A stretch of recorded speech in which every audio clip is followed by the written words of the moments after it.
Bienvenidos a este encuentro súper especial de Cuba hace poco. Yo siempre estoy entusiasmada con las personas invitadas que acceden a venir a este encuentro, pero bueno, hoy es un día para mí muy especial porque tenemos aquí la suerte de contar con la presencia de los miembros del Centro de Estudio de Convivencia. Tenemos a Dagoberto Valdés, que es el director del Centro de Estudio de Convivencia. Tenemos a Laine Acosta, que es directora del proyecto Cuido 60 y es investigadora también asociada al Instituto de Estudios Cubanos y miembro del Consejo Académico del Centro de Estudios Convivencia. Y tenemos a Dimas Castellanos, que también es miembro del Consejo Académico del Centro de Estudios Convivencia, bueno, ahora no quiero adelantar nada porque la idea es que ellos presenten su proyecto. Pero bueno, para mí es un gran honor porque estamos hablando bueno, del mayor think tank que existe para los cubanos. Y ya no digo nada más, ya no digo nada más. Y le doy la palabra bueno, a Dagoberto para que nos cuente un poco qué es esto del Centro de Estudios de Convivencia y por qué es tan importante para el futuro de nuestro país. Bueno, muchas gracias, Thais. Muchas gracias también a Elaine y a Dimas. Es un honor para mí, verdaderamente estoy muy entusiasmado de que hayas organizado esta conversación entre nosotros. Somos compañeros de trabajo, nos conocemos de hace muchos años y ellos podrán hablar, igual que yo, de convivencia, el Centro de Estudios Convivencia. Bueno, el Centro de Estudios Convivencia tiene un antecedente en el Centro de Formación Cívica y Religiosa y la revista Vitral de la Diócesis Católica de Pinar del Río, que funcionó durante 14 años. Una vez cesado ese proyecto, el grupo de laicos que estábamos alrededor de la revista Vitral y del Centro Cívico, pues nos decidimos a fundar un nuevo proyecto a que le llamamos Convivencia. Es un proyecto independiente del Estado, independiente ahora ya de las estructuras de la Iglesia y también independiente de cualquier partido político. Nos definimos, el Centro de Estudios Convivencia, que se fundó el 15 de octubre de 2007, nos definimos como un think tank independiente, no partidista, que tiene como misión y como objetivo fundamental crear pensamiento y propuestas para el futuro de Cuba. Y quiero compartir con ustedes y con los que nos van a escuchar, que comenzamos recordando aquel libro de nuestra infancia, Alicia en el País de las Maravillas, de Carroll, en la cual Alicia estaba perdida en un laberinto, como está Cuba ahora, perdida en un laberinto, ¿no? Y se encuentra con el gato sonriente, aquel famoso gato sabio y sonriente, y Alicia, desesperada en el laberinto, le dice: dime por dónde está la salida. Y el gato sabio le dice: bueno, primero dime tú hacia dónde quieres salir y yo te diré por dónde está más o menos la salida.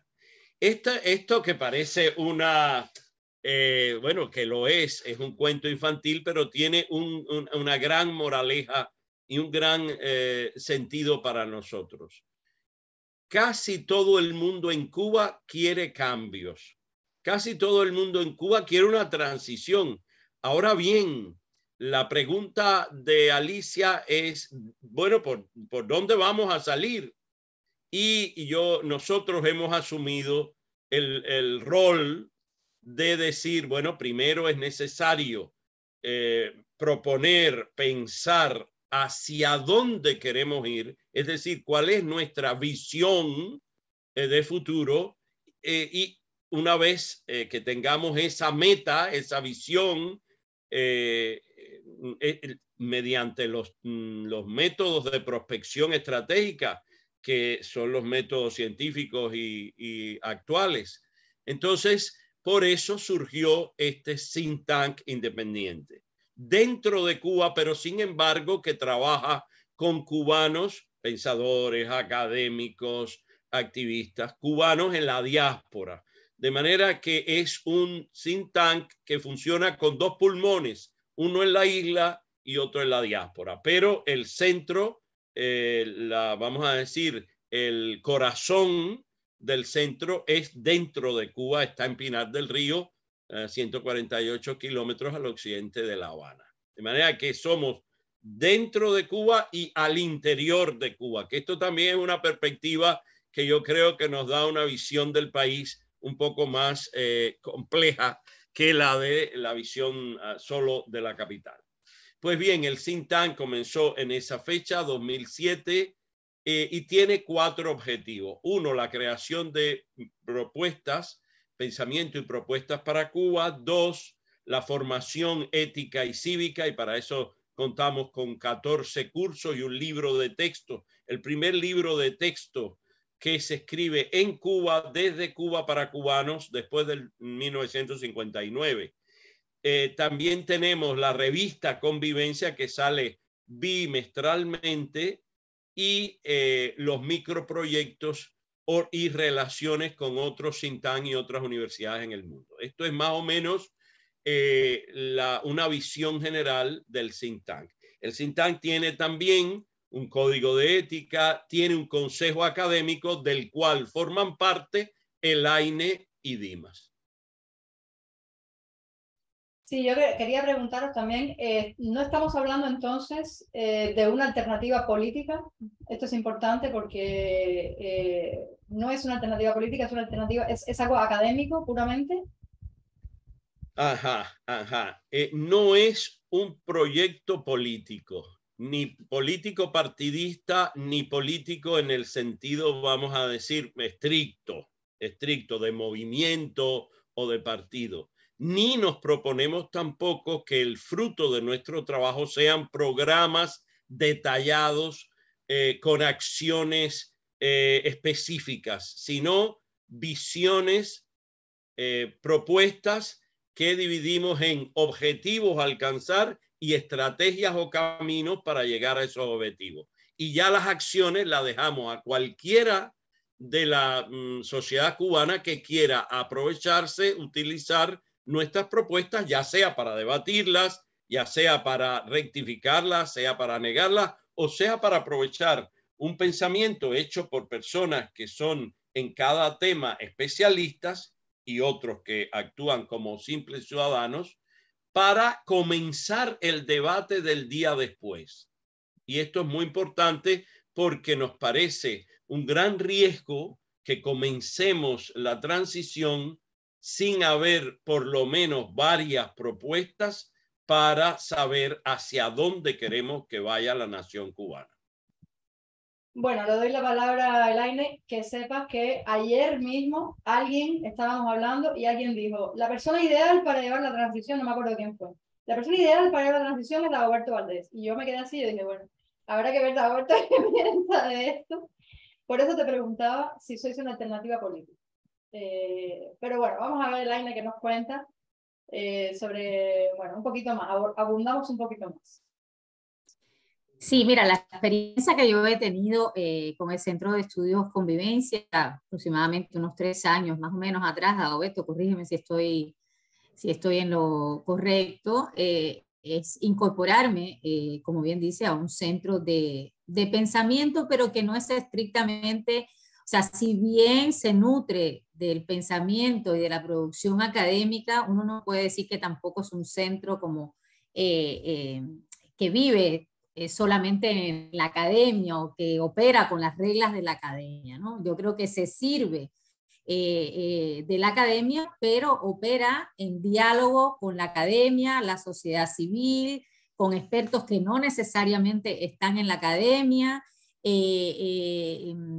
Se vale también, ¿no?, de instrumentos y de otros estudios o análisis de la realidad, con lo cual uno no puede decir que tampoco, si bien es un centro de pensamiento, no es un centro estrictamente académico, en el sentido de estar y cumplir con todas las rutinas y formalidades y demás, y también restricciones a veces que tiene la academia, ¿no? En ese sentido, yo agradezco mucho la oportunidad de estar en un espacio como Convivencia, porque también permite un conjunto de libertades, de diálogos, de posibilidades que no necesariamente están presentes en la academia, la que yo tengo, como bien decía Dagoberto, ¿no? Esas militancias múltiples, ¿no?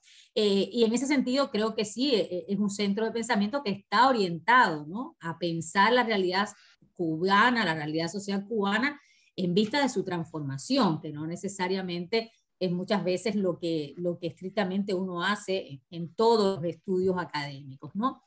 Y en ese sentido yo también diría que hay un conjunto de propuestas ahí que están cocinadas, ¿no?, en diálogo con distintos expertos y visiones bastante plurales, ¿no?, de la realidad cubana, porque la pluralidad que tiene Convivencia no viene solo desde dónde nos ubicamos geográficamente quienes pertenecemos a Convivencia, ¿no?, que es una característica realmente distintiva, ¿no?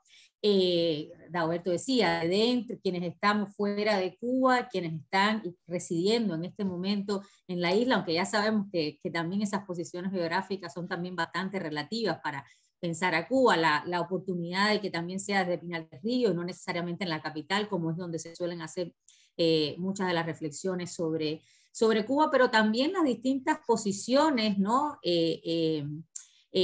políticas, las distintas perspectivas ¿no?, que en los debates, ahí en los encuentros que una vez al año tenemos en Convivencia, podemos ver. Hay posturas también muy diversas, desde donde mirar la realidad cubana, que creo que son un ensayo, un anticipo importante también de ir haciendo, de ir ejercitando la democracia, no necesariamente cuando ya esté instalada formalmente en la sociedad cubana. Yo creo que es parte, o sea, Convivencia nos invita a ensayar, ¿no?, esa discusión democrática, ¿no? Entonces yo resaltaría, ¿no?, eso, y creo que es importante también destacar que ellos se nutren de ese consejo académico justamente para no hacer propuestas que estén descolocadas tampoco, ¿no?, o desatinadas, por decirlo de alguna manera, de contar con los datos y contar con las asesorías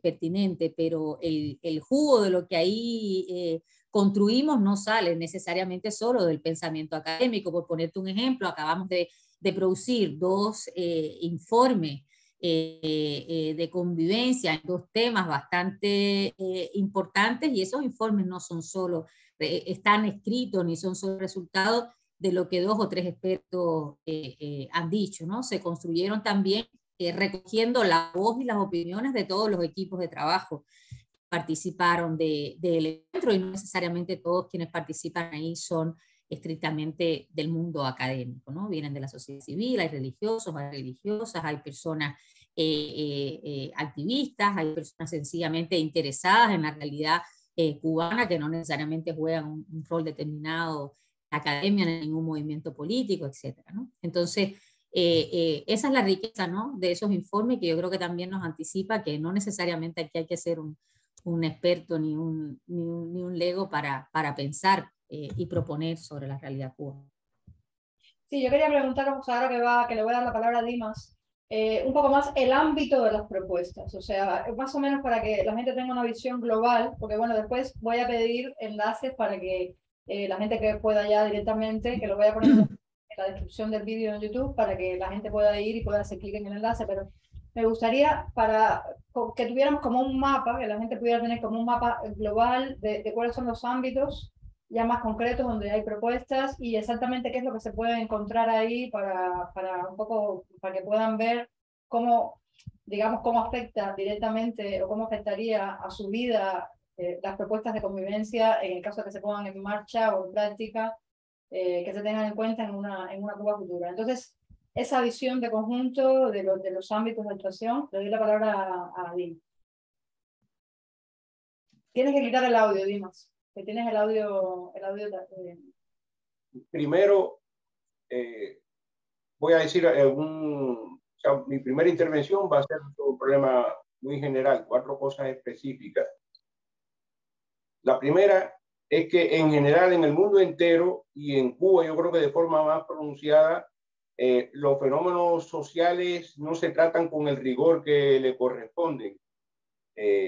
se le da importancia a la investigación profunda en las ciencias naturales, pero no en las ciencias sociales. Cualquier persona da criterio, da opiniones sin tener ningún fundamento o un fundamento mínimo para eso. Y ese es uno de los objetivos que el centro llena.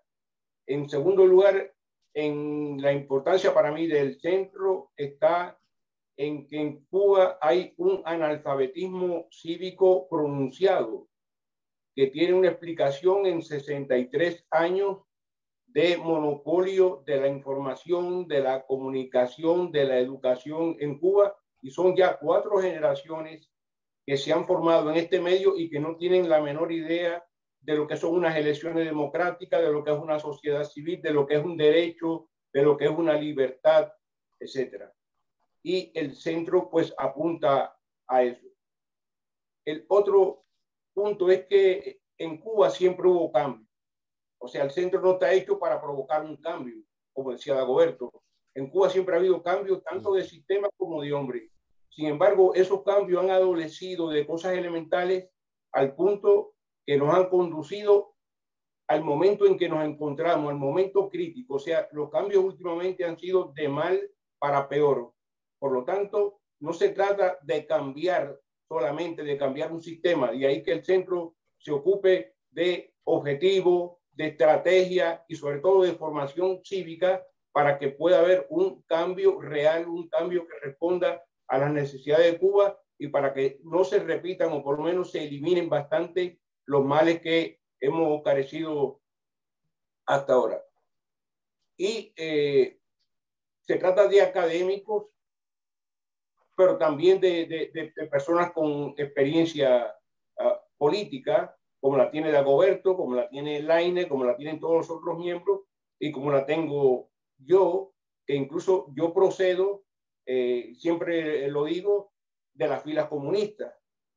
Yo soy un hijo de un comunista, milité en la Juventud Comunista de antes de la Revolución, en la Juventud Socialista del Partido Socialista Popular, de ahí vengo, y ocupé cargos en la dirección de los jóvenes rebeldes, de la Unión de Jóvenes Comunistas, estuve en una misión militar, etcétera. O sea que conozco bastante, hay una experiencia, no es el académico puro que ha estado siempre estudiando, etcétera, sino que venimos de experiencia práctica cada uno de ámbitos diferentes y todo eso le da una gran riqueza al centro de estudio. Eso era lo primero que quería plantear.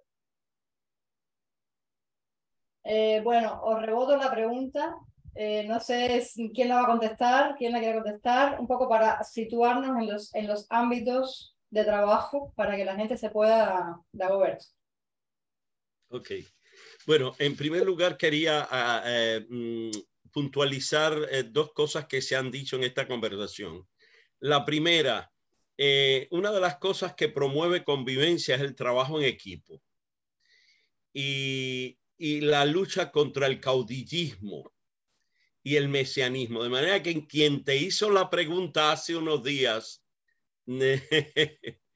puedes decirle que en lugar de una persona y un nombre, hay un equipo, un cuerpo de personas muy competentes, muy preparadas y sin ningún rasgo de caudillismo ni de protagonismos excesivos, que lo que hace es proponer programas, no personas. Y eso para nosotros es fundamental. Quizá sea lo que más nos distingue.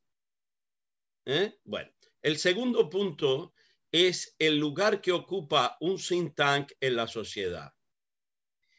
Leí un libro muy interesante sobre la naturaleza de los think tanks, porque claro, evidentemente, antes de meterme en esto, pasamos años preparándonos, visitando think tank en los 3 continentes, y lo que más me ha impresionado es la ubicación y el servicio de un think tank en la sociedad. Y este autor ponía el think tank como un puente entre la academia y los políticos. Es decir, ni es académico ni es político, pero tiene el servicio de la academia y sirve a su vez a los políticos. De manera que entre el mundo de la política que es más pragmático, menos tiempo para pensar. Y el mundo de la academia, que es todo cerebro, bueno, ahora ya no tanto la academia contemporánea, pero sí salirse de esas camisas que a veces tiene la academia. De manera que ubicamos desde nuestra perspectiva el think tank Convivencia como un puente entre la academia, entre los saberes, las experticias y la práctica política. Eso me parece que es otra precisión que podría ayudar a ubicarnos. Y lo tercero, que ya tú pregunta específica, ¿en qué campos hemos trabajado? Bueno, pues fuimos escogiendo, y esto es muy importante, en cada una de las asambleas, encuentros de estudio le llamamos, con técnicas parlamentarias, con debates abiertos, etcétera. ¿Qué temas nos parecía importante adelantar, prever? Y fuimos escogiendo lo siguiente. Ya tenemos 13 informes de pensamiento y propuestas para el futuro de Cuba. Esos 13 informes se pueden encontrar en nuestro sitio web, que es centroconvivencia.org. Centroconvivencia, todo junto.org, en la pestaña de propuestas. Yo voy a poner los enlaces en la descripción del vídeo. Ok. Y entonces ahí podrán encontrar los 13 informes. ¿Cuáles son los sectores que hemos previsto como sectores definitorios en la transición hacia la democracia en Cuba? Bueno, el primero de todos, el económico. No porque seamos economicistas, pero nos parece que le pareció al grupo de convivencia que era. Y entonces el primer informe es sobre cómo vemos la economía cubana en el futuro de Cuba.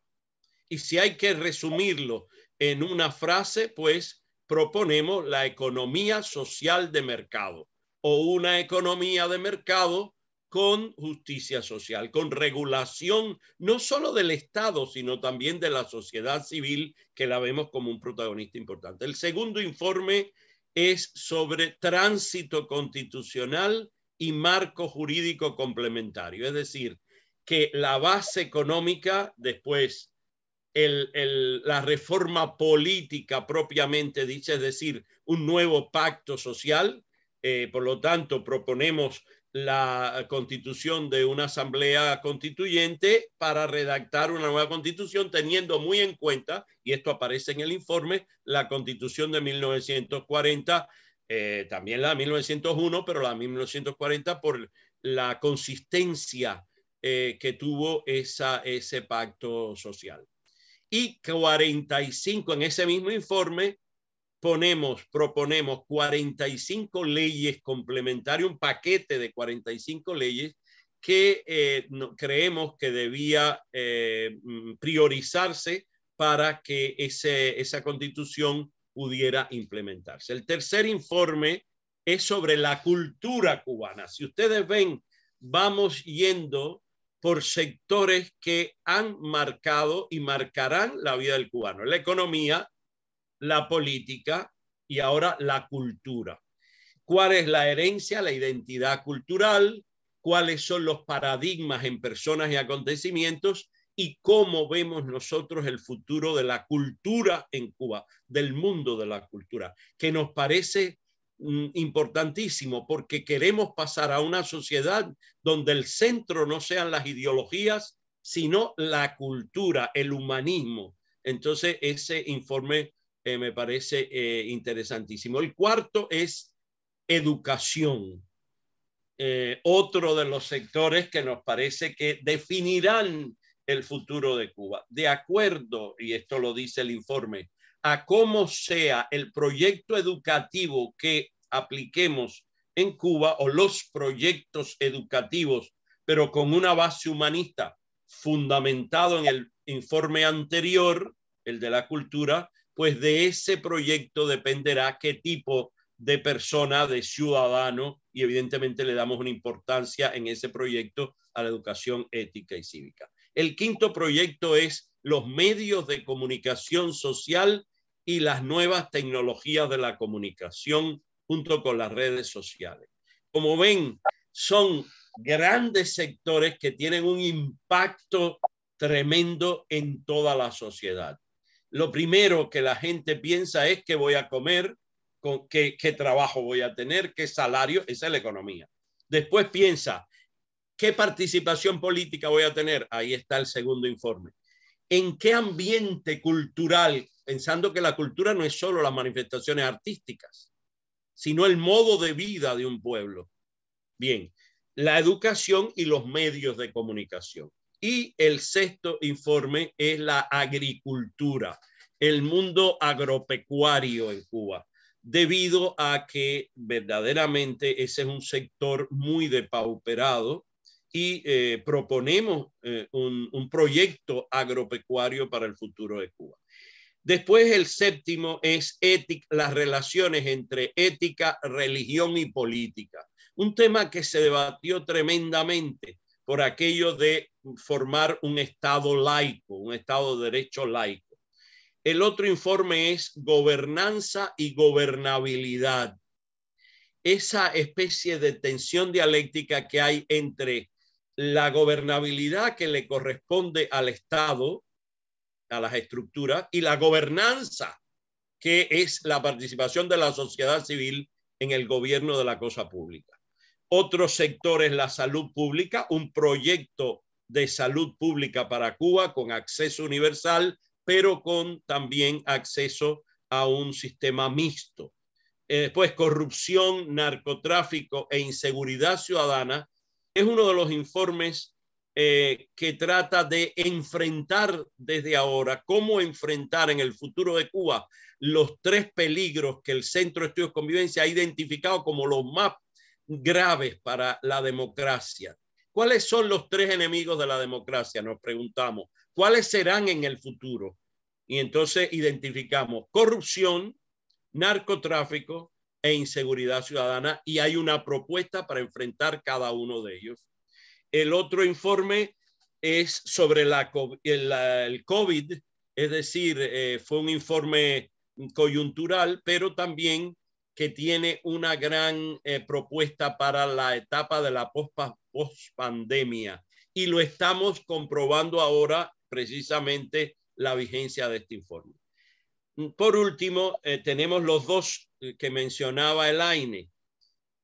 El informe 12, que es sobre una propuesta para la transición pacífica, ordenada, ágil, eficaz en Cuba, y un informe sobre cómo debe ser el cuidado de las personas mayores en una sociedad que se ha envejecido y seguirá envejeciendo, cosa que será una dificultad seria para la democracia. Como ven, vamos cubriendo, no ha terminado, por supuesto, tenemos dos temas más ya estudiando para el próximo encuentro en febrero, pero estos son los sectores que tú nos preguntabas y que hemos cubierto.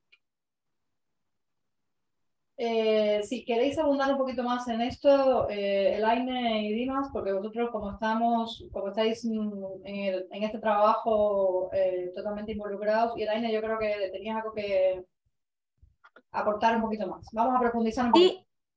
Sí, a ver, me quiero referir concretamente porque participé de manera más activa en el informe que está dedicado al tema del cuidado, ¿no? Y de los cuidados en general. Si bien está centrado en el tema del envejecimiento y de las personas mayores, lo cierto es que la crisis de los cuidados, como le hemos llamado en Cuba, es una crisis grave, gravísima, o sea, que tiene ya una data importante y que además está agravado por la crisis estructural que vive la sociedad cubana, aumentada también en las circunstancias actuales, por el éxodo migratorio y todo lo que esto afecta tanto en términos de la protección social y el futuro de las pensiones y la sostenibilidad de las pensiones, en la medida en que la migración es fundamentalmente joven y también femenina, o sea, por un lado, las afectaciones en la reproducción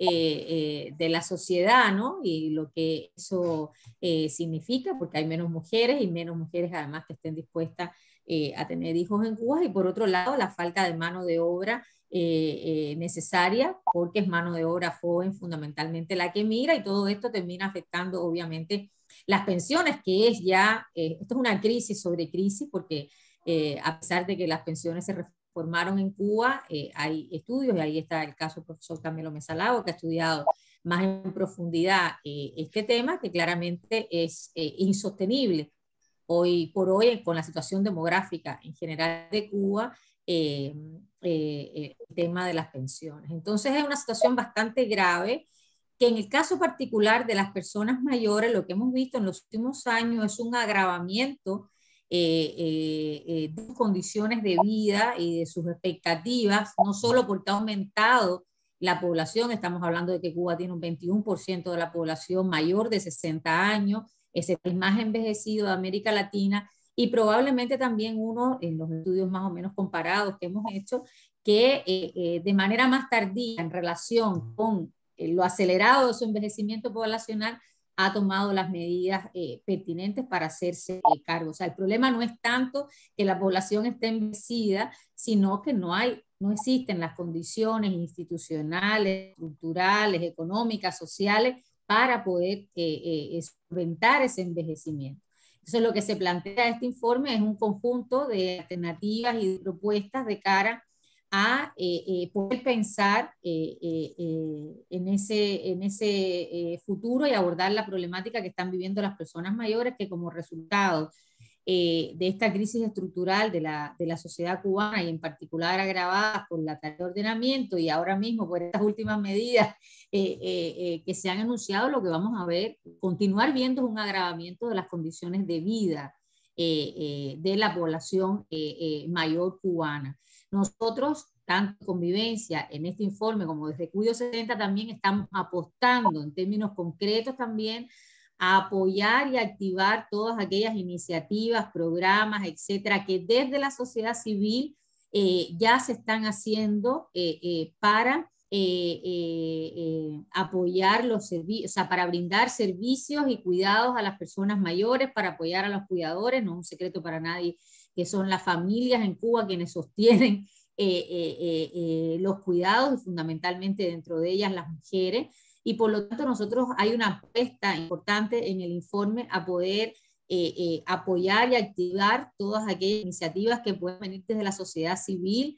Esto en general en casi todos los estudios en América Latina se sabe que tiene que haber un reparto más equitativo de las responsabilidades de cuidado entre el Estado, el mercado, las familias y la sociedad civil.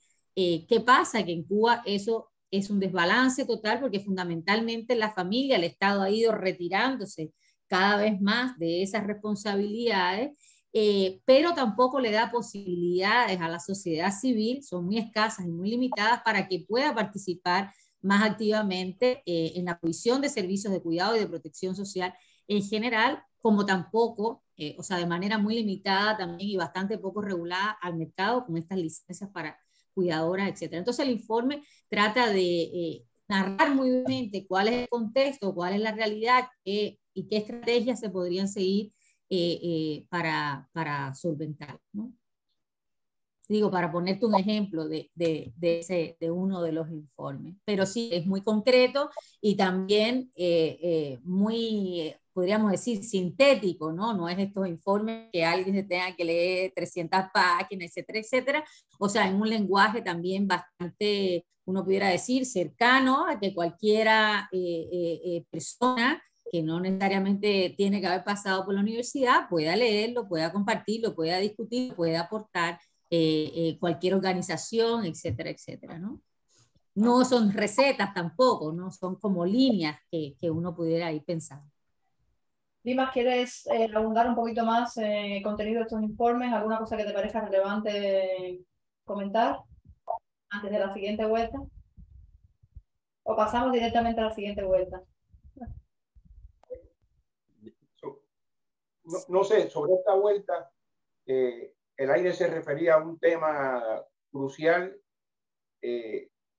Para dar una idea, yo creo que hay algunos informes también que vale la pena destacar algunos detalles del contexto y a lo que responden.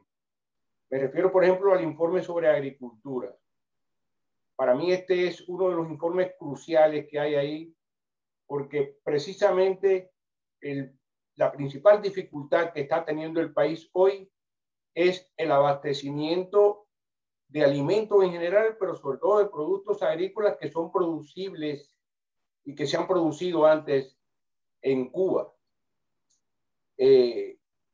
Basta decir, para tener una idea de la importancia de esto, es que antes de 1959, Cuba producía aproximadamente el 80% de los productos que consumían. Y hoy eso está totalmente invertido.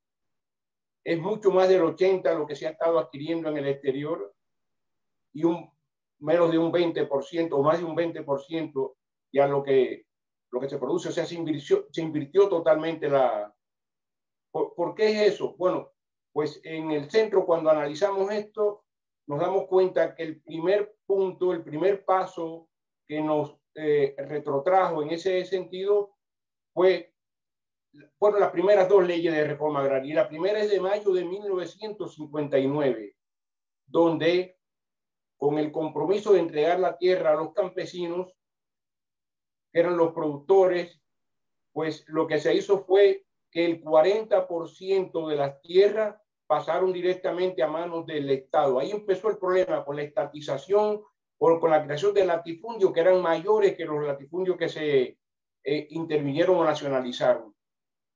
Y con la segunda ley, pues ya ese porciento se montó en el 70%.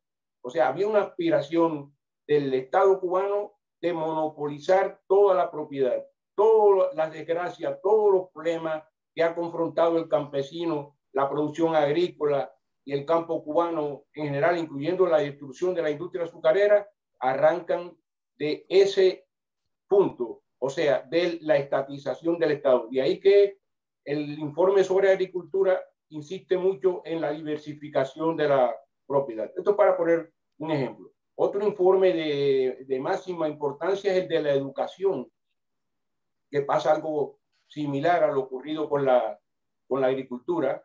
La educación, referido fundamentalmente a la enseñanza, la educación es un término mucho más rico, referido a la enseñanza. La enseñanza en Cuba, antes de la revolución, había logrado eliminar entre 1902 y 1958 el 57%, o sea, el analfabetismo pasó de un 57%, lo redujo a un 23%. O sea que a ese ritmo, cada gobierno que pasó por la República le hizo un aporte a la eliminación del analfabetismo. Y el gobierno, pues, después del 59 se propuso en un año liquidar totalmente el analfabetismo, pero eso ha negado o trata de negar toda la labor cotidiana permanente que se vino haciendo. Y para esto basta una sola pregunta: ¿cómo es posible en un país de tantos analfabetos que se pudieran movilizar 300.000 personas para alfabetizar? O sea que esas 300.000 salieron de la riqueza que se había logrado anteriormente. Y porque la educación constituye, la enseñanza constituye la base fundamental para el funcionamiento de una sociedad. De ahí la importancia de este informe, igual que pasa con el de la economía, que definimos como objetivo, como estrategia, la economía social de mercado, que implica una participación de los productores y de todo el pueblo, empezando por rescatar el derecho a ser propietario y a ser empresario en su propio país. Son algunas notas por encima de algunos de los 13 informes que hemos terminado. Sí, yo quería preguntar en otra ronda, que si queréis cambiamos el orden, cuando habéis hablado de las propuestas para la transición pacífica, el tema de la transición, que es una preocupación muy importante de los cubanos, muchos tienen un miedo que está ahí sembrado y abonado por el gobierno durante mucho tiempo a un cambio, miedo a un cambio. Y quería preguntaros por los escenarios de la transición, o sea, cómo desde el Centro de Estudios Convivencia se ve panorama. ¿Qué escenarios contempláis para la transición? Y que nos habléis así a grandes rasgos de cómo veis una transición en Cuba. No sé quién quiere empezar. Ok, a ver. No, si quieren hablar, sí, por supuesto. No, Dagoberto, sí. Empieza. Ok. No, bueno, en primer lugar, vemos dos grandes. Los escenarios siempre son alternativas. Pueden después combinarse, pero vemos la posibilidad de dos grandes escenarios primero. Un escenario pacífico y un escenario violento. Entonces, evidentemente, el Centro de Estudios de Convivencia opta por el escenario pacífico. Ahora bien, dentro del escenario pacífico vemos varias alternativas. Bueno, un cambio, vamos a decir, fraude o un cambio fake, le llaman ahora, que es cambiar casi todo para no cambiar nada. Pero en la variante china o rusa o vietnamita de cambiar la economía, pero no cambiar las estructuras políticas, sociales, culturales, educacionales, en sí, y sobre todo la hegemonía de una ideología y de un partido. Entonces, el Centro de Estudios de Convivencia no opta por un cambio a medias, sino un cambio estructural, pero para cambiar la esencia de la convivencia en Cuba. Y dentro de ese escenario de cambio real, de cambio verdadero, tenemos una propuesta, el 12º informe, que voy a tratar de resumir muy brevemente, pero también teniendo presente que al hablar de los escenarios e ir descartando el violento, el cambio fraude, el cambio parcial y quedarnos con un cambio estructural y fundamental, es decir, sistémico, un cambio sistémico. Entonces, al llegar a este escenario hay que proponer cosas concretas, porque si no, te quedas ¿y cómo va a ser eso? No. Este informe yo creo que es el informe número 12, la transición en Cuba, es uno de los informes que más define el espíritu, la mística del Centro de Estudios de Convivencia. Partimos de que en el centro hay todo un abanico de orientaciones filosóficas, religiosas y políticas.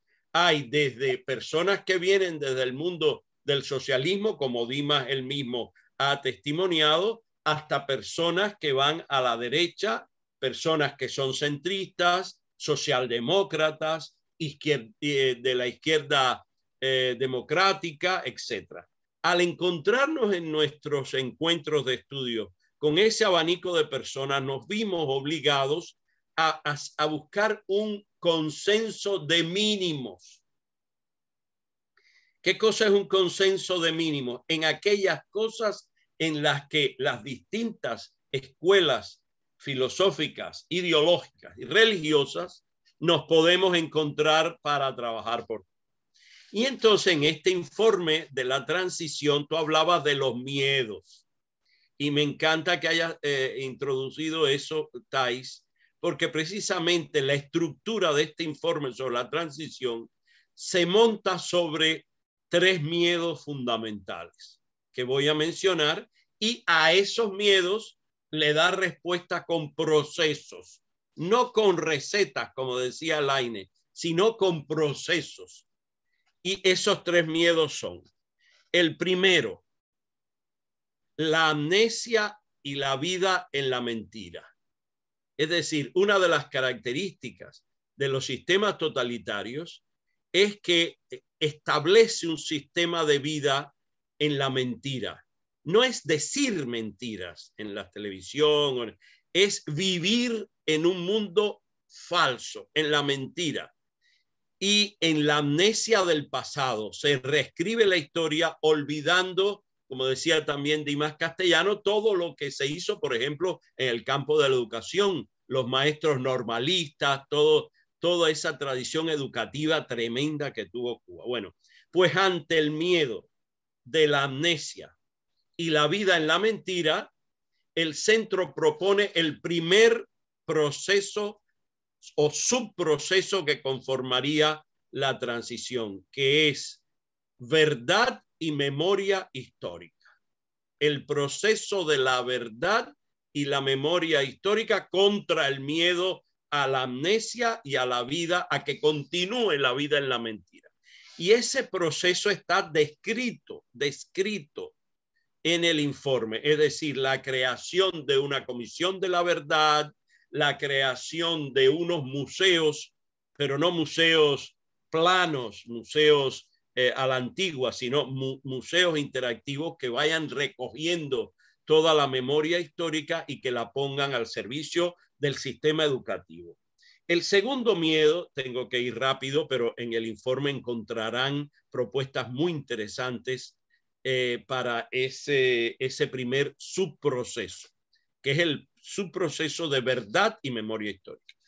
El segundo miedo, Thais, que haya en la transición impunidad por un lado, impunidad, miedo a la impunidad, y miedo por el otro lado, pero ahí mismo, a la venganza. Entonces, por un lado, le tenemos a que los crímenes de lesa humanidad queden impunes. Pero por el otro lado, vamos al bandazo de que será otra vez otro baño de sangre, otra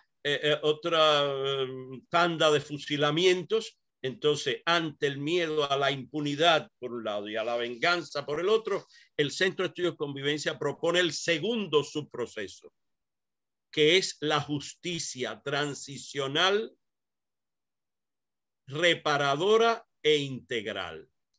Es crear un sistema de justicia independiente que tenga estas tres características. Transicional, porque tiene que ser ágil para que la transición no se enrede en trámites burocráticos jurídicos y haga justicia rápidamente. Pero esa justicia tiene que ser reparadora, es decir, reconocer la culpa y reparar a las víctimas de esta etapa, y al mismo tiempo tiene que ser una justicia integral, es decir, que abra el camino al sistema judicial que quedará en la democracia.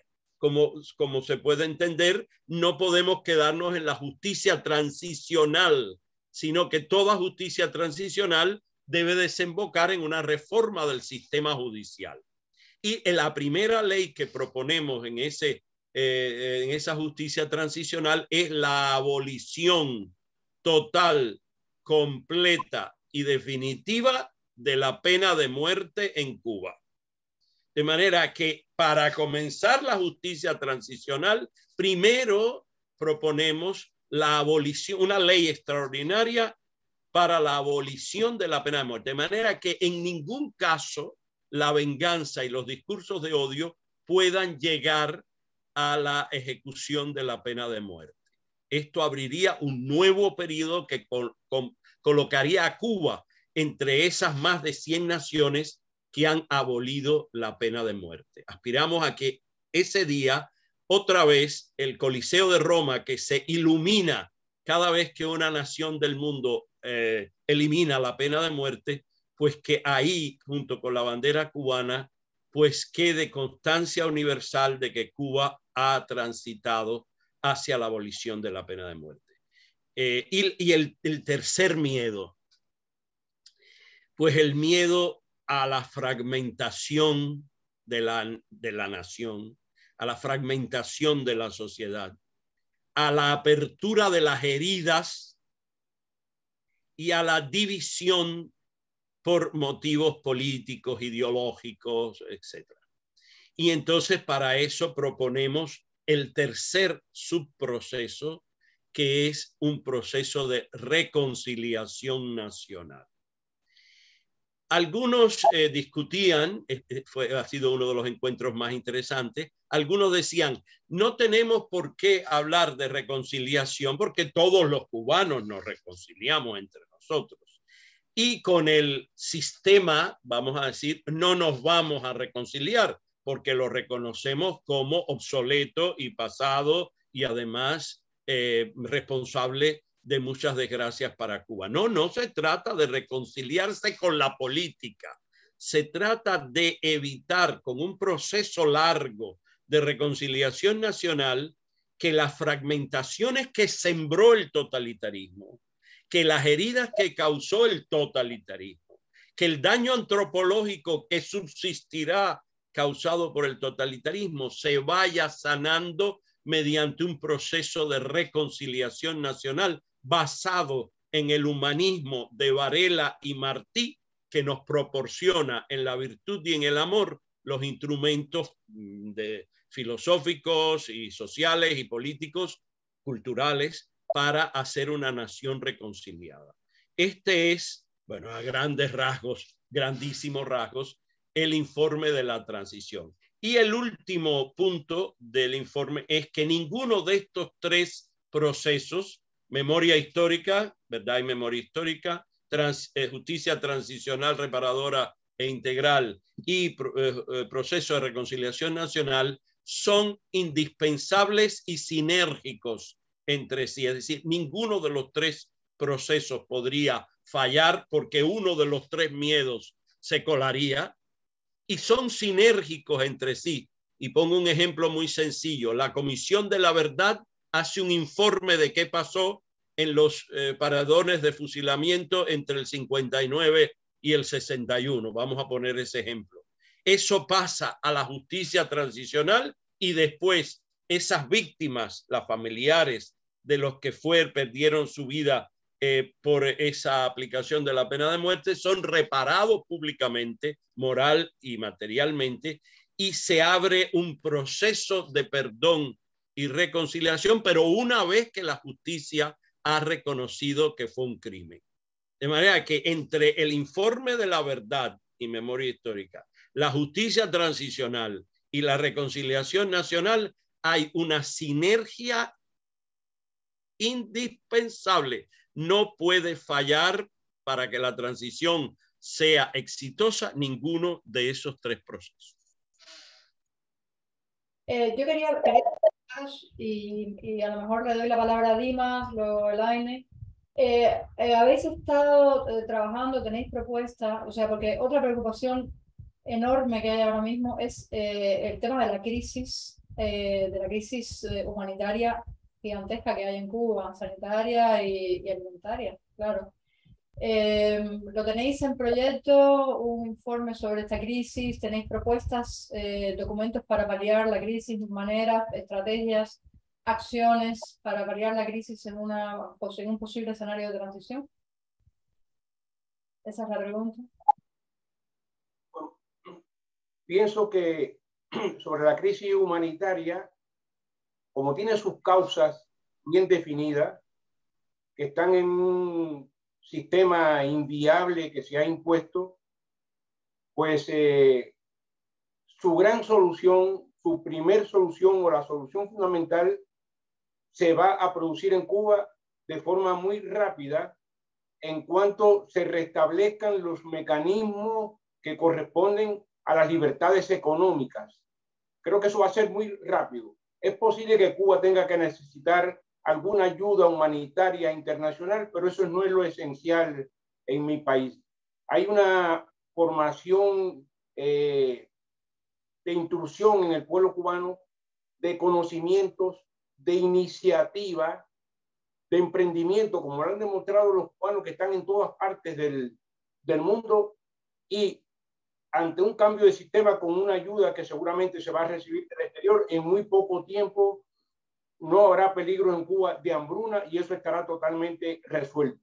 A eso yo le doy el mayor peso, aunque coyunturalmente haga falta una atención porque la situación actual todavía puede empeorar. Hay una situación crítica, puede empeorar, pero en cuanto comience una transición en Cuba, eso va a durar muy poco tiempo. Esto no va a ser estable. Como me gusta ese, ¿no? El optimismo, que la gente escuche estas cosas, ¿no? Que la gente escuche mensajes de, ¿no? De, porque bueno, ahora el otro día estuvimos haciendo un programa con las organizaciones que se están dedicando allí a ayudar a la gente, a ayudar a los presos, a ayudar en medicamentos. Estuvo la gente del corredor humanitario, la gente de Buen Familia, entonces estuvimos viendo bueno, que el problema es gravísimo. Entonces, bueno, este tema de la crisis humanitaria preocupa mucho, sobre todo las personas que piensan que si hay una transición va a haber un caos tremendo y que va a ser mucho peor. Elaine, ¿querías comentar algo? Yo quería solamente un apunte. Quizás hay una estructura capilar en Cuba que será determinante en esta asistencia a la crisis humanitaria, que es la iglesia o las iglesias, que ya tienen una estructura dentro del país y que esa estructura, en el caso, por ejemplo, de la Iglesia Católica, que es la que más conozco, tiene una presencia capilar, es decir, llega a todos los municipios y a todos los poblados, los batelles, los caseríos, etcétera. Allí hay presencia de la iglesia. De manera que ese yo lo apuntaría como la estructura de salvataje, de la estructura más socorrida para la primerísima ayuda humanitaria. Ya después estoy de acuerdo con Dimas y el 9º informe del centro, que habla de la etapa de la pospandemia, de la COVID-19 y la pospandemia, tiene todo un programa para esta crisis, también centrado en la pandemia, pero en general, uno muy primario y otro a largo plazo que invitamos a consultar. Informe 9, la etapa de pospandemia en Cuba. Elaine, ¿querías decir alguna cosa? Antes de... Sí, dos cosas, perdóname, Dima. O sea, a lo que mencionaba respecto del tema humanitario, en general de la crisis alimentaria, etcétera. Creo que si hay algo de las cosas positivas también que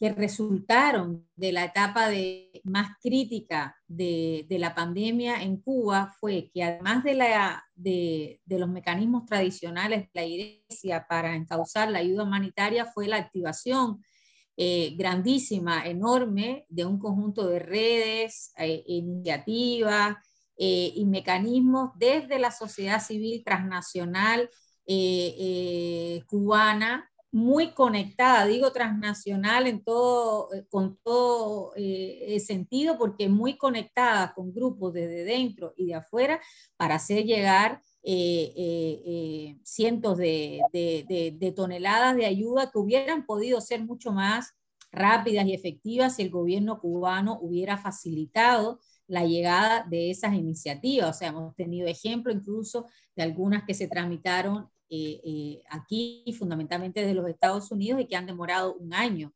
en poder llegar porque justamente no contaron con esas ayudas. Entonces, creo que ahí hay un conjunto. De hecho, nosotros hemos estado trabajando también en Cuyo 60 en una sistematización de esas experiencias, porque debemos, en primer lugar, además de darlas a conocer, conectarlas, fortalecerlos, aprender de lo que ahí se hizo, de lo que se ha seguido haciendo durante todo este periodo por parte de la sociedad civil transnacional cubana. Entonces, estamos hablando de aprendizaje en ese sentido, a propósito de lo que tú decías, de lo positivo, de lo esperanzador. Es que yo creo que estamos también demostrando como sociedad civil un conjunto de capacidades instaladas que muchas veces a lo mejor no reconocíamos que teníamos y las hemos echado a andar. Las crisis nos han permitido echarlas a andar, y yo creo que lo que se trata también es de poder seguir apoyándolas, fortaleciéndolas y desarrollando y ampliándolas y conectándolas mejor con lo que está dentro de la isla. Entonces yo creo que eso es un plus adicional a los mecanismos tradicionales instalados de la iglesia, ¿no? Así que yo creo que en ese sentido, por ahí puede ir. La segunda cosa es decir que efectivamente, no sé si es un informe que se está refiriendo Dagoberto, donde durante la etapa de la pandemia también hicimos un esfuerzo importante por pensar en toda la crisis del sistema de salud, y en general del sistema de protección social. Poco hablamos de eso porque está dentro de, como comillas, de los pilares, ¿no? De alguna manera defendibles por el régimen cubano, pero lo cierto es que la protección social en Cuba ha venido experimentando un deterioro significativo, con una retirada importante del Estado, con una disminución de la asistencia social en general, que además esto ha ocurrido en un contexto de aumento de los niveles de pobreza, a pesar de que no son reconocidos obviamente por el gobierno cubano, en un aumento también de las desigualdades sociales y en general por la configuración de un patrón de vulnerabilidad que cada vez se va ampliando más, donde son muy perjudicadas las personas mayores, las familias monoparentales, las mujeres, la población sobre todo afrocubana, etcétera, ¿no? O sea, hay un aumento de ese patrón de configuración, o sea, de esa vulnerabilidad social que ha ido aumentando. También bajo, o sea, justamente crece más no solo por las condiciones de crisis estructurales de la sociedad cubana, sino también por esa retirada progresiva del Estado y por esa desviación de esa responsabilidad fundamentalmente a las familias o al incipiente o precario y debilitado mercado, ¿no? Entonces ahí hay una crisis importante, que por eso el tema humanitario no es ligarlo solamente a lo que más se aprecia, que es la crisis alimentaria o la crisis del sistema sanitario, ¿no? Que es otro, digamos, otro gran ámbito ahí de acción, ¿no? Y por último, referirme a lo que tú mencionabas del miedo al cambio, que yo creo que en eso hay que hacer, es algo que tenemos que discutir y debatir mucho más como ciudadanos, ya sea dentro o fuera de Cuba. O sea, a ver, la sociedad cubana no es que no ha estado cambiando, la sociedad cubana viene cambiando hace rato, o sea, el cambio llegó hace rato. El problema es qué cambio es el que está aconteciendo y qué incidencia sobre ese cambio tiene la ciudadanía. No es que no podamos decir que la sociedad cubana no ha cambiado, ¿no? En apariencia continuamos obviamente, o sea, en apariencia no, en términos reales, obviamente el régimen político aparece siendo el mismo como inmutable y monolítico, etcétera, pero aún dentro del propio régimen político se han producido cambios y la propia sociedad cubana también lo ha manifestado. O sea, el problema es perderles como ese temor a la palabra cambio, porque además son necesarios, imprescindibles en cualquier sociedad, pero el punto es cómo y quiénes también lideran ese cambio, a propósito de cambio fraude que comentaba la web, o sea, quiénes lideran ese cambio, cómo se hace y con qué participación de la ciudadanía se realiza ese cambio y hacia dónde se transita. O sea, esas son las preguntas, o sea, el miedo al cambio, o sea, en el fondo cambiamos todos los días como seres humanos, las sociedades son necesarias que cambien, si hay algo realmente de las cosas que hay que desmontar y desmitificar, es ese temor al cambio que la propia ideología de alguna manera vinculada con la Revolución Cubana ha venido produciendo como, digamos, una expresión de temor que todo lo que puede venir después es peor. A ver, ya estamos en presencia de ese temor que teníamos a ese cambio supuestamente hacia un capitalismo salvaje.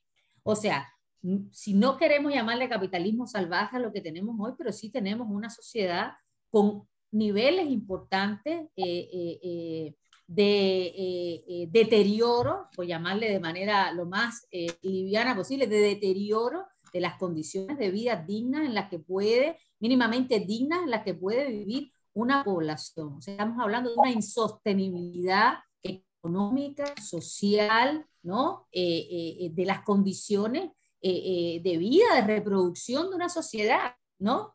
Una sociedad que además está en crisis completamente en términos de su reproducción meramente formal como sociedad, me refiero en términos de los habitantes, etcétera. Entonces, ¿a qué le estamos temiendo entonces? ¿De qué estamos hablando? Seguimos repitiendo temor a un cambio si estamos hoy por hoy en el peor de los escenarios. Ese cambio ya llegó, ya está aquí, lo ha producido y es resultado además de absolutamente una mala conducción, de una mala política, de un sistema social que ha devenido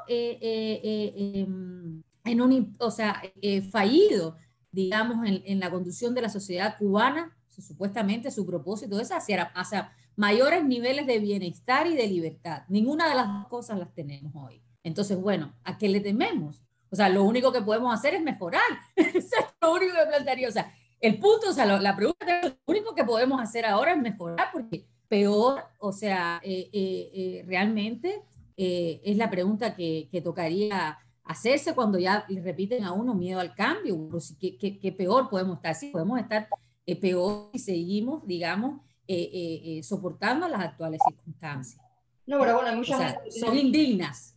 Hay mucha gente que se siente privilegiada, que se compara con el resto de que cobran a lo mejor en dólares porque trabajan para una empresa extranjera. O sea, ese es el punto, claro. Por eso te decía yo cómo y quiénes conducen ese cambio. Obviamente hay un conjunto de élites importantes, hay una transformación de las élites en la sociedad cubana. Ese es el cambio del que te digo que también se ha venido produciendo. Hay un movimiento, hay una transformación de las élites y obviamente hay un grupo importante que se ha beneficiado de estas transformaciones y que obviamente ejercerá resistencia a que las condiciones cambien porque ellos se van a ver perjudicados. Pero te puedo asegurar que por otro lado hay una inmensa mayoría que sí está siendo cada vez más perjudicada. Entonces, bueno, o sea, ahí es donde en esas, digamos, condiciones es que debería producirse digamos, esa discusión. Dime, quiero hablar, me callo ya, porque si no. Sí, no, lo que quería era apuntar dos cosas brevemente. Elaine se refería ahora al tema del cambio, que es tan crucial. Y Dagoberto, cuando intervenía, planteaba que la definición del centro, por lo que opta el centro convivencia, es por el cambio pacífico. Esto tiene una importancia trascendental, lo del cambio pacífico, porque aunque no lo parezca, la historia de Cuba, desde la colonización hasta hoy, es una historia de violencia creciente. Y hay una cultura de violencia, de intentar resolver los conflictos sociales de todo tipo, machete por medio, patria o muerte, libertad o muerte.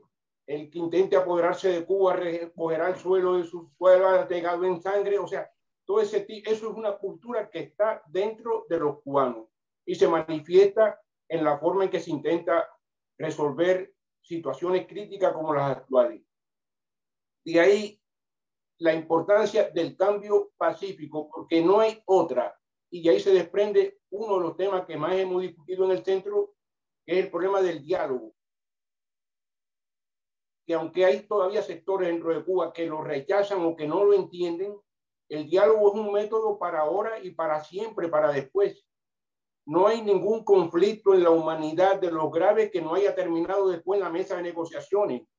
La pregunta es siempre, ¿por qué no comenzamos por la mesa de negociaciones y no después que están los ríos de sangre brotando? Pues de ahí yo le doy una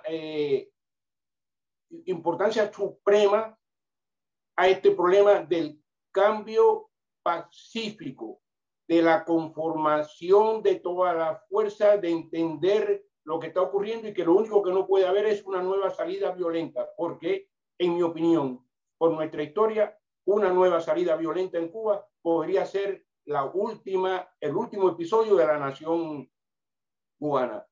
Y el otro problema que quería plantear es el problema de la memoria histórica, que también Dagoberto se refirió a eso. Cada uno de estos temas son cruciales, son sinérgicos, todos se cruzan unos con otros. No es que uno tenga más importancia, ni el que vale es este, ni el que vale es el otro. La memoria histórica en el caso de Cuba es básica, primero porque se ha borrado la historia. Y en eso tengo tengo experiencias diarias. En los artículos que yo escribo me refiero mucho, o todos están basados en la historia, todos los fundamentos con la historia. Y me encuentro con profesionales cubanos de alto nivel que están dentro y fuera de Cuba que constantemente me dicen, no sabía eso, no conocía eso.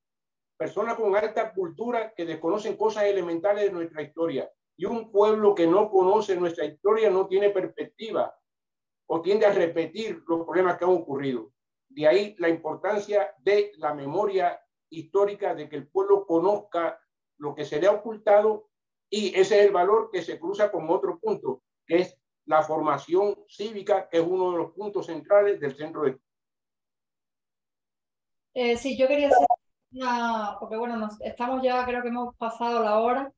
Quería hacer una pregunta, por ejemplo, con el tema del diálogo, claro, estamos hablando de, conocemos la situación actual, estudios sobre la situación actual y conocemos las propuestas que queremos o cómo queremos que sea una transición, pero son como dos eslabones que digamos que de alguna manera se tienen que conectar y una de las posibilidades de conexión era la que estaba hablando antes, del tema del diálogo. Lo que pasa es que, bueno, aquí se dice, no sé si en Cuba, porque ya como llevo tantos años fuera, aquí se dice que dos no hablan si uno no quiere. El tema del diálogo, ¿no? Por lo que dice la gente que no confiamos para nada en esta vía de transición, es que la historia nos dice que todas las iniciativas, que ha habido montones y montones de iniciativas para tratar de hablar con el gobierno cubano, para tratar de tener un diálogo con el gobierno, han fracasado estrepitosamente. Algunas de manera muy dramática. Estoy pensando en casos concretos. Entonces, bueno, en esos escenarios, en ese vínculo, lo que quería preguntar en una siguiente ronda y después ya hacemos en la conclusión, es, ya esto es algo que a lo mejor me podéis contestar más de manera personal, ¿cómo escenarios posibles para que se conecte esta realidad que tenemos ahora tan dura y un poco lo que queremos conseguir? Porque hay mucha gente que piensa que todo va a seguir así indefinidamente, que la gente lo que va a hacer es irse, todo el mundo que pueda, se seguirá vaciando de talentos el país, que los que se queden dentro van a ser mantenidos por la gente de fuera, que el gobierno vivirá de remesas, de poquito que quede del turismo y de los chanchullos que puede hacer a nivel internacional, y que esto va a seguir así por los siglos de los siglos, y que la isla lo que va a hacer es irse despoblando y que se va a ir llegando a un nivel y que el cubano va a aguantar indefinidamente. Hay gente que piensa eso, mucha gente, y de hecho, entre todo este conjunto de personas que piensan esto, que se dedican básicamente, salen de Cuba y se dedican a vivir su vida y no quieren saber nada de Cuba, ¿qué le diríais a esas personas? O sea, ¿cómo visualizáis ese vínculo, ese camino que puede haber? Hombre, no sé, no voy a adelantar nada. ¿Cómo lo visualizan? Dimas. Solamente para iniciar voy a decir lo siguiente. O sea, las personas que plantean que el diálogo no tiene perspectiva porque el gobierno cubano no lo acepta y se ha negado, no tienen en cuenta que esa negación tiene como fundamento la debilidad que han tenido los grupos de oposición, o sea, la no fuerza social para presionar al gobierno al diálogo. Eso no significa que el diálogo no funcione, sino que no hemos tenido fuerza. El que tiene el poder no negocia si no hay una fuerza que lo obligue a negociar, y esa fuerza nos ha faltado. Creo que Cuba está llegando al punto o está en el punto de presionar al gobierno para negociar y no van a tener más salida que negociar. O sea que al final el diálogo se está imponiendo y se va a imponer. Y para eso debemos estar preparados. Dejo que Dagoberto y Elaine se refieran a lo demás. Sí, Dagoberto. Bueno, yo quisiera compartir un decálogo que también publicó el Centro de Estudios de Convivencia, un decálogo sobre el diálogo, que lo primero que establece es que hay que diferenciar técnicamente qué cosa es diálogo y qué cosa es negociación. No es lo mismo. Una negociación puede incluir el diálogo como método, como dinámica. Ahora, un diálogo no tiene por qué desembocar en una negociación con resultados negociados. Dicho esto, que es muy importante para prepararnos, como decía Dima, para cuando llegue el momento, tenemos que decir que diálogo es el método, es decir, o diálogo o confrontación, pacífico o violento, pero que lo que realmente ha solucionado los conflictos es la negociación con el método del diálogo en la mesa de negociaciones. Eso es una primera premisa. La otra es, no puede ser un diálogo para ganar tiempo, un diálogo para llegar a resultados cosméticos, un diálogo para legitimar posiciones que no son ni ética ni políticamente aceptables. Y esto, para que esto no vaya ocurriendo en el mismo proceso, es indispensable la evaluación paso a paso del diálogo y de la negociación. Es decir, hay que el antídoto para este diálogo fraude, el antídoto para una negociación que dilatadora del tiempo, es que se establezcan los fines. Primero, establecer para qué es este diálogo. Bueno, el diálogo es para la transición del totalitarismo a la democracia. Si no caminamos hacia ese fin, este diálogo es falso. Segundo, los fines. Segundo, los métodos. Hay que establecer bien que cada paso hay que evaluar, y como fruto de la evaluación que se hace de cada paso se puede o detener el diálogo o renegociar el método o sencillamente abandonar la mesa de negociación cuando no es efectivo ese paso. Es decir, uno de los errores que ha desprestigiado más el método de la negociación y el diálogo es que hay concesiones asimétricas. Es decir, de un lado se cede mucho, como fue el caso de Obama y el régimen cubano, y del otro lado no se cede, pero es que no se evalúa paso a paso. Entonces, solamente la evaluación garantiza que se pueda tomar una decisión.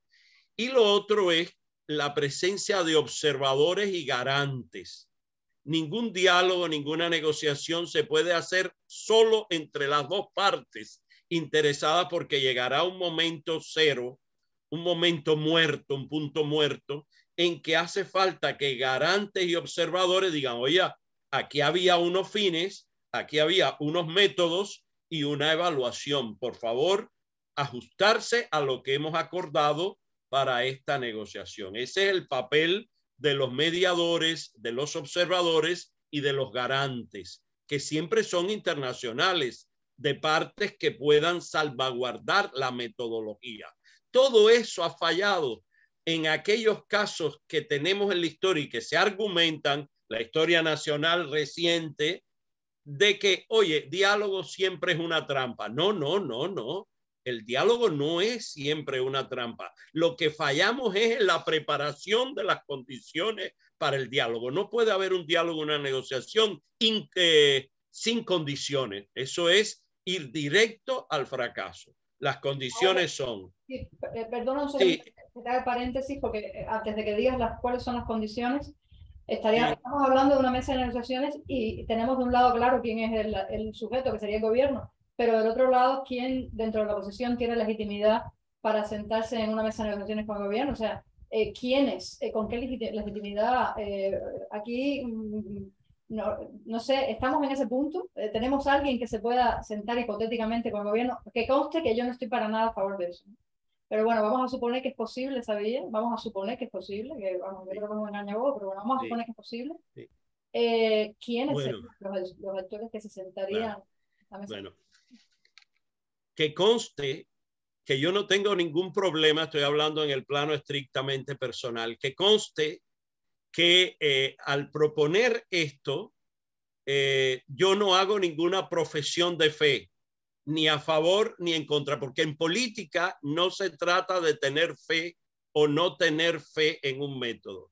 Y lo más, vamos a decir, pragmático y lo más realista y lo más objetivo es no cerrarse a ninguno de los escenarios, porque si no, si decimos a priori, por las malas experiencias que hemos tenido, que diálogo y negociación no, entonces habría que cerrar todo esto de las propuestas, cerrar todo pensamiento y empezar a disponerse a la confrontación y a la violencia. Porque ¿cuál es la alternativa de la negociación y el diálogo? la confrontación.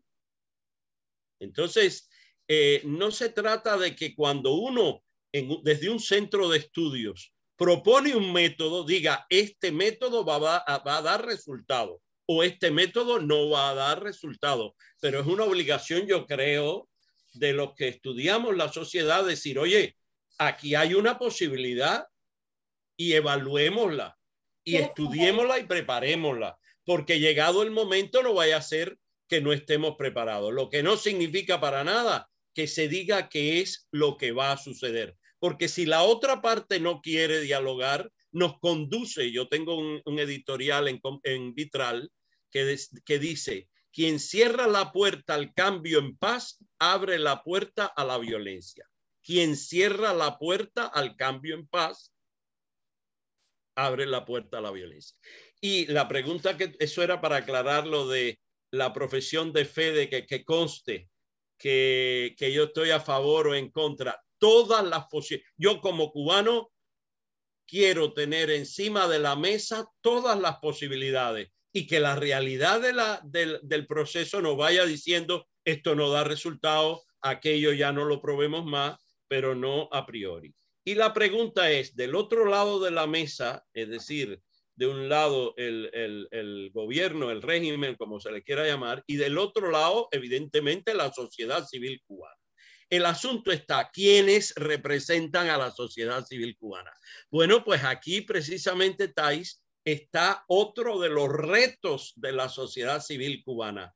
Si queremos demostrar que somos una sociedad civil adulta y responsable, y digna de ser considerada un interlocutor válido, tenemos que encontrar el método para elegir la representación que queremos tener en esa mesa.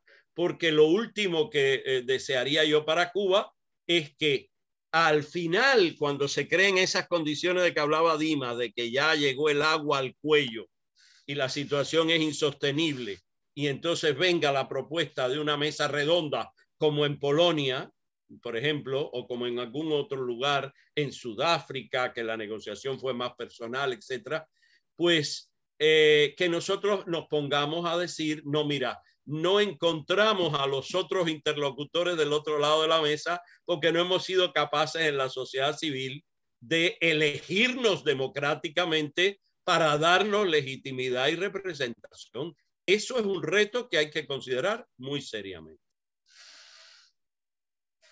Sí, ya como vamos a hacer, ya estamos terminando, porque ya nos hemos pasado de la hora bastante. Bueno, lo último, os prometo que ya es lo último. El tema del daño antropológico, de que habláis continuamente. Hay gente que dice, pues eso, una sociedad que está acostumbrada pues, a sobrevivir, lo que decías antes, de vivir en la mentira, sobrevivir haciendo trapicheos, haciendo, o sea, que le parece de lo más normal, y que conste que conozco personas maravillosas con unos fundamentos morales magníficos en Cuba, y los conozco, y en familia, quiero decir que son personas que han conseguido mantener unos valores morales muy sólidos.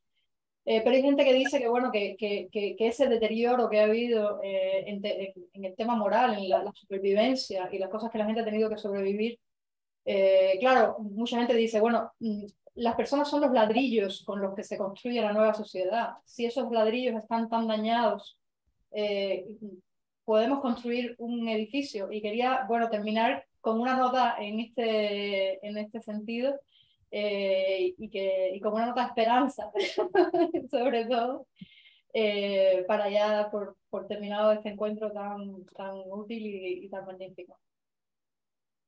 Podemos construir con estos ladrillos. ¿Cómo vemos a Cuba futuro? Dimas. Creo que primero ese es el gran reto, porque como tú dices, con ladrillos defectuosos, lo único que se puede hacer es un edificio defectuoso, y de eso hemos padecido bastante. De ahí la importancia que tiene para nosotros la educación cívica, la formación del sujeto, porque en Cuba hay cubanos, pero no hay ciudadanos. El ciudadano es un ente que desapareció con la pérdida de las libertades. Entonces hay que formar el ciudadano, que es lo más complejo, es lo más difícil y es lo de más larga data. Lo que se destruyó desde el punto de vista antropológico en 4 generaciones no se va a montar en una generación. Económicamente no, la economía, por la característica que dije antes, en muy poco tiempo Cuba va a tener un progreso económico una vez que empiece el cambio. Pero el cambio de la mentalidad, esa formación de cultura, la formación del hombre cívico, eso requiere un tiempo mucho mayor. O sea que si hay una labor aquí a largo plazo, es la de la formación cívica. Elaine, ¿quieres comentar? Sí, bueno, yo estando de acuerdo con lo que dice Dima, soy de alguna manera probablemente más optimista. Efectivamente hay un deterioro importante en todos los órdenes en la sociedad cubana, ¿no?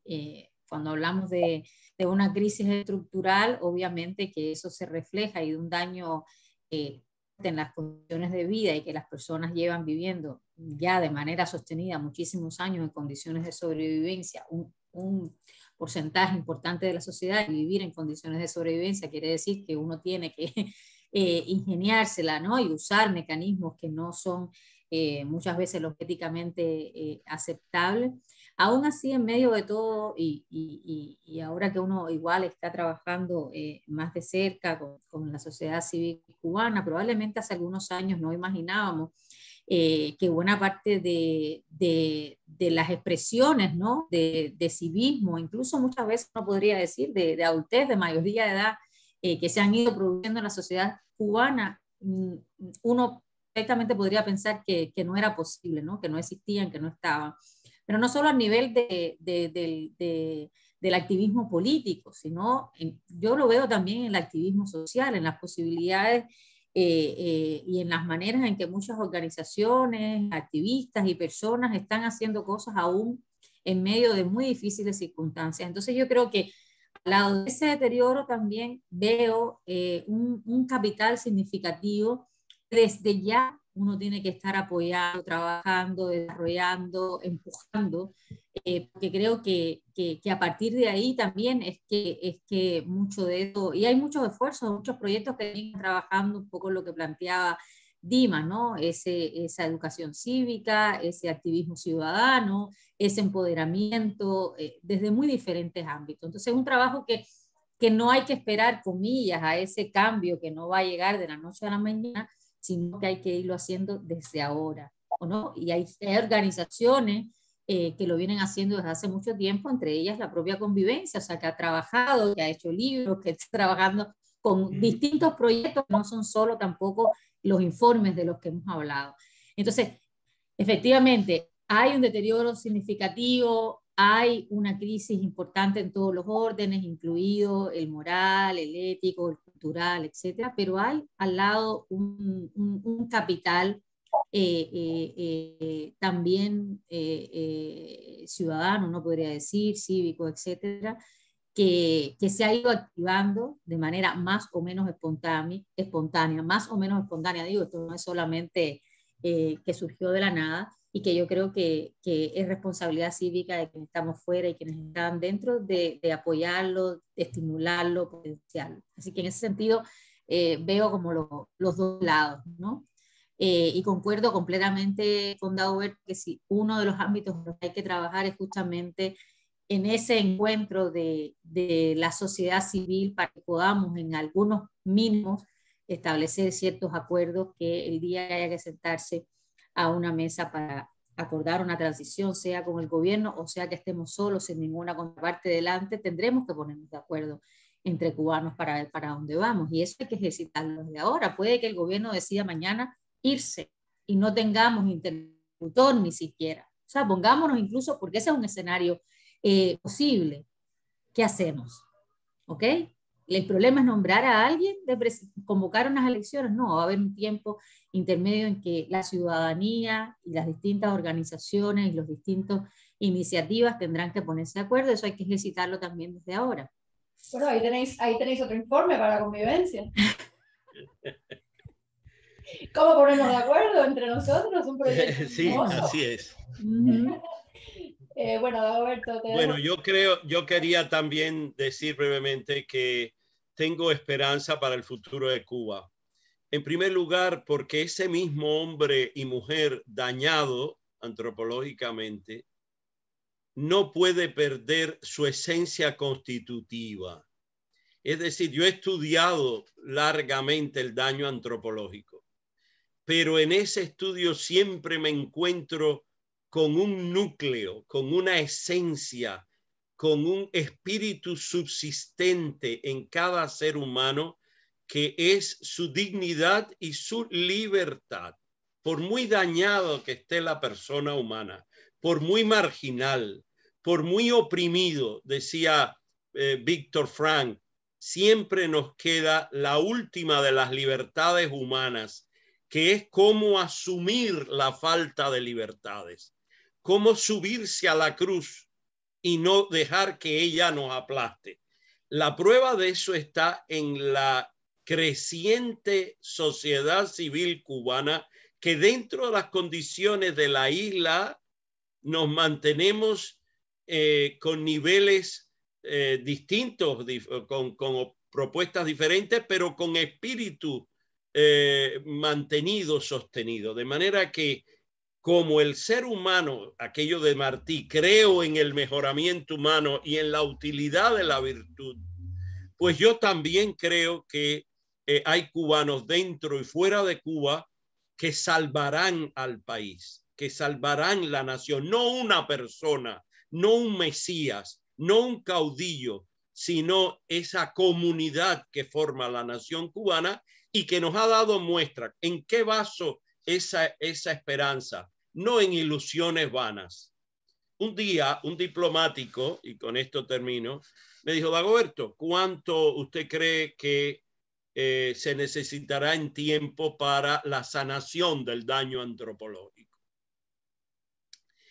Y yo, que, bueno, tendría que coincidir con Dimas en que es quizás el daño que más trabajo dará para recuperarse, para sanarse, le dije al diplomático: Excelencia, 45 minutos. Me dice: ¿pero cómo 45 minutos? ¿Pero qué estamos diciendo? Digo: sí, tengo una experiencia de vida de 2 millones y pico y medio casi de cubanos que han tomado un avión, han llegado a una sociedad estructurada democráticamente, con una mano adelante y la otra atrás, es decir, sin economía, incluso muchos sin familia, sin respaldo, atravesando selvas, ríos y lagos, y llegan a una sociedad sana y se insertan, se rehabilitan, y al mes están mandando, en el primer mes de trabajo, ayuda a su familia dentro de Cuba. Yo creo en esos cubanos. Yo creo en el potencial de la persona del cubano, que ha levantado. Me acuerdo, mi familia en el año 59, 60, los primeros que se fueron, decía: Miami es un ranero. Estos son canales llenos de ranas y cocodrilos y caimanes. Y resulta ser que quien llega a Miami o a cualquier ciudad del mundo, Valladolid, para poner una conocida, ahí está Thais y está haciendo esto que estamos haciendo nosotros esta noche. Es increíble, increíble el potencial cultural, ético, humano de los cubanos. Yo me siento cada vez más orgulloso de ser cubano, de haber nacido en esta isla con todas sus potencialidades y de conocer a gente como ustedes, pero que son cientos de miles que no podrán nunca ser opacados por las excepciones de personas que no logran sanar el daño antropológico y que son los que más salen en los medios de comunicación social. Creo en el mejoramiento humano, creo en el ser del cubano, en el ethos del cubano, y creo que Cuba, si logra estructurar un Estado, una sociedad con la búsqueda del bien común, con una política sana, pues ese mismo proceso educativo de entrar en una nueva etapa de vida sanará el daño antropológico, pero no se quedará en la sanación, sino que multiplicará los talentos que hemos demostrado en otros países, que hemos construido esas sociedades, y eso cómo no lo vamos a hacer en nuestra amada tierra. De manera que en eso se basa, que es muy objetivo y muy tangible, en ti misma, Thais, en Elaine, en Dimas, en todo lo que cada vez nos encontramos en el Centro de Estudios Convivencia y nos ponemos a pensar en Cuba. Y no se cumple aquello de que donde 2 o 3 cubanos se reúnen para hablar de Cuba, surgen 45 millones de propuestas. No, aquí tenemos unas propuestas con entre 30 o 40 cubanos de todos los lugares del mundo en el que hemos llegado a consensos mínimos. Eso es para mí un motivo de grandísima, grandísima esperanza. Y en eso creo. En eso sí creo. Bueno, en esta voy a dejar aquí nuestro encuentro con esta nota de esperanza y tan bonita, tan bonita. Y bueno, espero que todos los que estén viendo el vídeo y los que estéis escuchando el audio, pues os quedéis con la emoción esta que me quedo yo, ¿no? De tener estos arquitectos, ¿no? Como Centro de Estudios Convivencia, que al final sois arquitectos que estáis pensando y diseñando ese edificio en el que viviremos los cubanos. Muchísimas gracias, ha sido un inmenso honor. Y invito a los que estéis viendo el programa a que hagáis clic en los enlaces que voy a dejar en la descripción del vídeo, los que estéis escuchando el audio, que vayáis al canal de Espacio Común de YouTube y que busquéis este vídeo y que miréis los enlaces que voy a dejar en la descripción del vídeo para que podáis leer estos informes y que el trabajo inmenso que se está haciendo con estos cubanos maravillosos. Así que muchísimas gracias, de verdad, un gran honor. Y bueno, hasta la próxima, seguiremos hablando, ¿eh? No, Así quedad es, por ahí, ¿eh? Que ya os volveré a llamar por aquí. Un abrazo muy grande. Ok, gracias a ti, Gracias, Thais. Hasta luego. Gracias.